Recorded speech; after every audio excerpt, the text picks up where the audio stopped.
Your life couldn't have been better. You had aced your pro hero classification test in your final year of high school, and had quickly risen into the top 50 of the Japanese pro scene. Things got only better from there. With your youthful charm, you managed to wiggle the media around your finger, and you enjoyed the attention for all it's worth. This all accumulated one day when a pro hero proposed to you. You had gotten many offers in your life, but when you received them, you hadn't been ready yet. So once you were ready, you grabbed the opportunity with both hands. And by now you were happily married for 5 years now. You couldn't have been happier. Today was a special occasion. Having planned a marvelous dinner date within the center of the Tatooine district, and you had put out your reservation weeks in advance.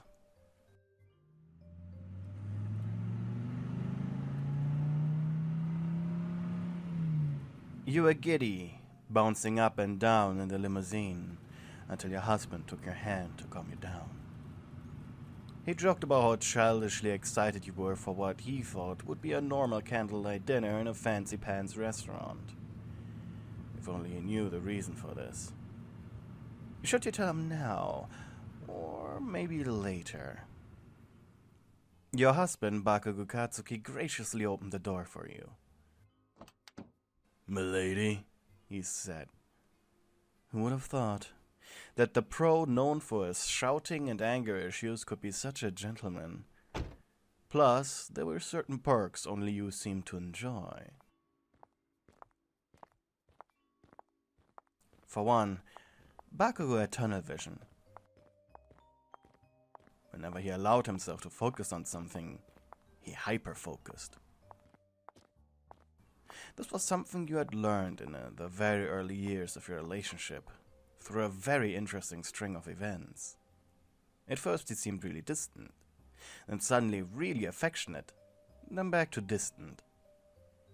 This had been a dance up until 2 years ago, when you finally understood and learned to abuse this weakness of his. His hand tightened as he blushed slightly and looked away. Now it was your turn to tease him. "Even after 5 years, you still can't look at me when we have a quiet moment?" He sighed and closed his eyes.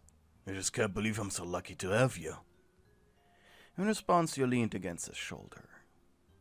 The night was perfect, and it was about to become even better. Finally, you arrived at the many-starred restaurant. It was owned by a food hero, the father of the ever-so-popular lunch rush. His name was Dinner Dash, a man known for his unbelievably great sushi creations. And with a quirk like his, this was all too great. His quirk, Rice Hunter, made it physically impossible for him to create a bad-tasting rice dish. There was a saying in the culinary world: if Dinner Dash recommended your rice-based meals, you already deserved 2 stars.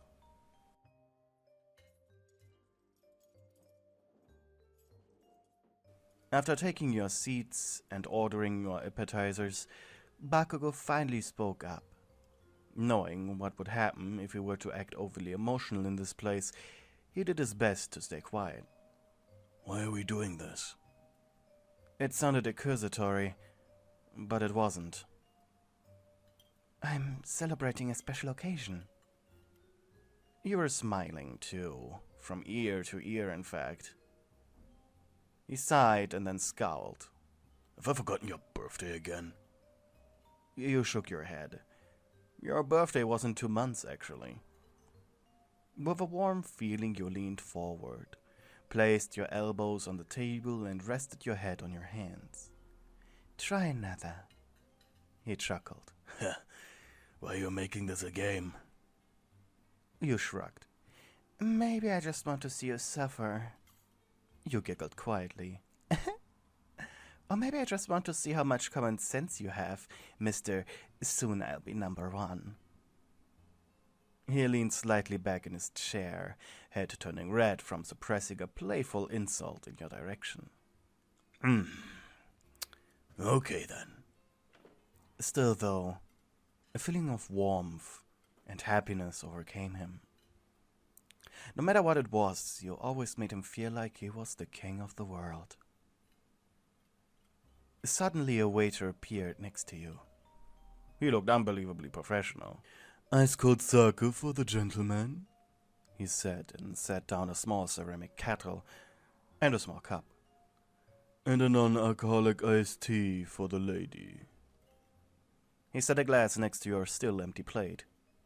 The food will be ready in just a minute. I hope you are enjoying your evening. The man bowed respectfully and left for the bar.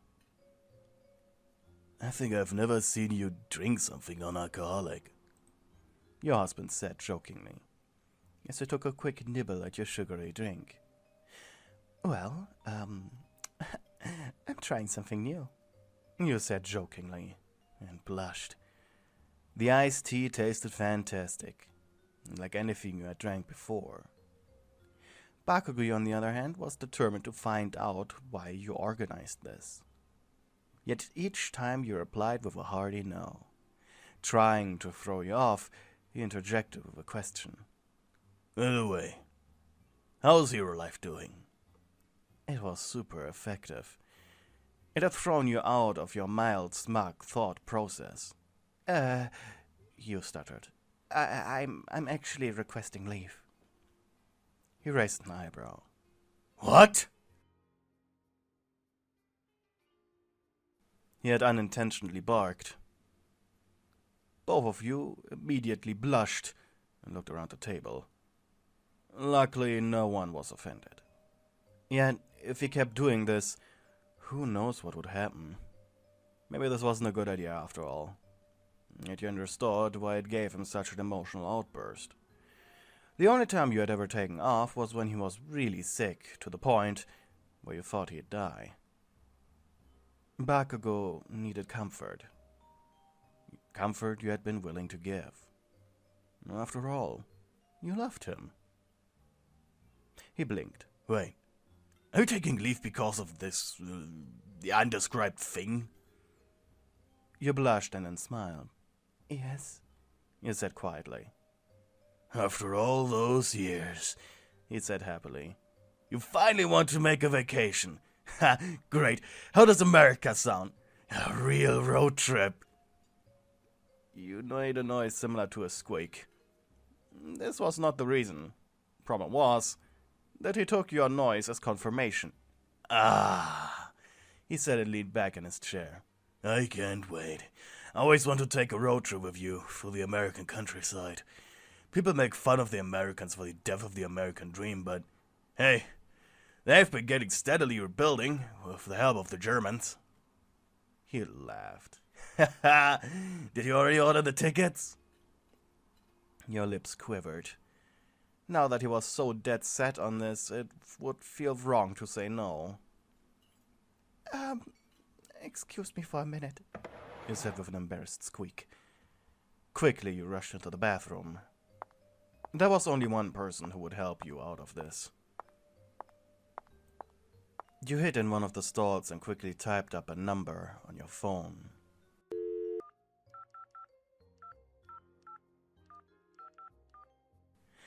The number of a mature friend. Hello? Answered Eijiro Kirishima. Hey, you said helplessly. Kirishima smiled, but of course you couldn't see it. How is he taking the news? I haven't told him yet. Oof, was a sarcastic reply. Then why did you call me? You bit your lower lip. He thinks we're going on vacation. You explained the situation in the little words as possible. Eijiro was surprised. Man, that's Bakugou, right? Always thinking about stuff he'd like. So what do you want? Trying to hold back tears of desperation, you simply asked, Can you book us a flight to, I don't know, someplace in America or Europe maybe? Kirishima laughed. Are you serious? Please. You know more about traveling. I mean, you had gotten that sponsorship from Sokov Transnational and traveled for a few months promoting them. Kirishima shrugged, only to then realize you couldn't see it. Alright, fine. You blinked. Really? Yeah, I'm doing it. Tell him it goes down next month. Your friend scratched his chin audibly. And say the flight will start at the Tokyo airport, and your goal is...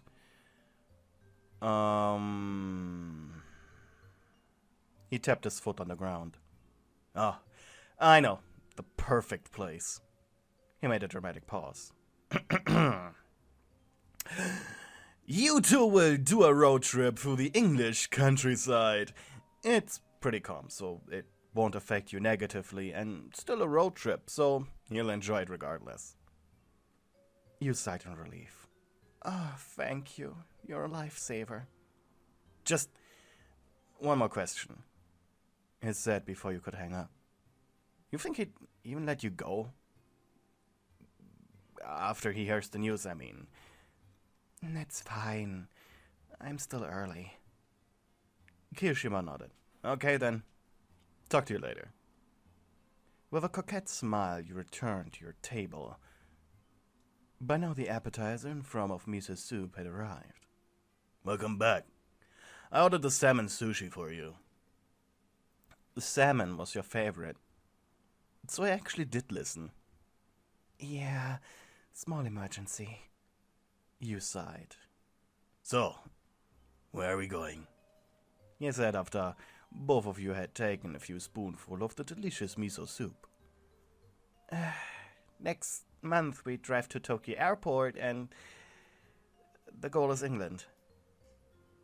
Bakugou gave you a dumb smile. Lovely. I can't wait. You closed your eyes for a moment. Now, you needed to think. And it wasn't until dessert that he finally spoke up again. Are you okay? He asked. Yeah, you said, blushing. You've been quiet. If something is wrong... I have news, you said in a serious tone. Oh. Bakugou's eyes widened in surprise. Well, tell me. You bit your lower lip. I was hoping you'd not get behind the travel plan first. Lies. Lies, you thought. So I could tell you the bigger news first. Why were you such a great liar? Was it good that you were a great liar? You shouldn't be a great liar. He chuckled. Okay. Hit me. I'm pregnant. You said straight. For a second, Bakugou's movement stopped altogether, and then his mouth twitched. You're serious? He said. You nodded, blushing heavily. I was late this month, and I took a test. I didn't know how to tell you. Well, don't say anything. Huh? You looked up at his face. It was so bright. So happy. His lips were quivering and tears began to roll down his eyes. I'm gonna be a dad, he said breathlessly. Yeah, you said softly and smiled. I love you, he said as he stood up. Oh God, please no, you begged. Please don't make a scene. He sighed. I just wanted to give us a toast. You looked around in embarrassment. No, it's fine. Please don't. Okay. Then let me do one thing, he replied. Bakugou proceeded to walk up next to you and knelt down to be on your eye level. You're filling my life with so much happiness. And I know I already said that once, but you might be the happiest man on earth. He took one of your hands in his. I love you so much. And I love our child, no matter if they will be a boy or a girl. I love you too, you said, before gently pressing your lips onto his forehead.